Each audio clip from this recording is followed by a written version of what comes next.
কোনো ব্যক্তির যদি পাহাড়ের সমানও ঋণ থাকে, এই দোয়া যদি আমল করে আল্লাহ পাক ওই ঋণও শোধ করে দিবে ইনশাআল্লাহ। রিজিক তো বাড়বেই ইনশাআল্লাহ, আপনার যত ঋণ আছে ইনশাআল্লাহ আল্লাহ পাক শোধ করে দিবে। বিশ্বাস করলেন না? এই দোয়া শিখাই দিচ্ছি, এই জন্য আমাকে হাদিয়া দেওয়া দরকার, স্পেশালি আমাকে এখন হাদিয়া দেওয়া দরকার। এখন সেই দোয়া শিখাচ্ছি আপনাদেরকে, যে দোয়া শিখলে আপনার ঋণ থেকে বাঁচবেন ইনশাআল্লাহ। কত দিবেন বলেন?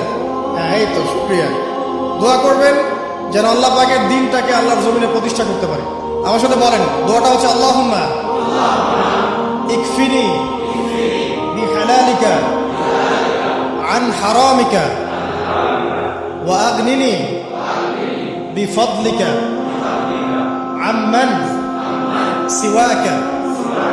এই দোয়াটা ছোট না, এটা মুখস্থ করবেন, সেজদায় পড়বেন, নামাজের সেজদায় পড়বেন, আত্তাহিয়াতু দরুদ শেষ তারপরে পড়বেন, নামাজ শেষে হাত তুলে পড়বেন, যখন তখন শেষ রাতটা করবেন, ইনশাআল্লাহ দেখবেন আপনার ঋণ বলতে কিছু থাকবে না ইনশাআল্লাহ।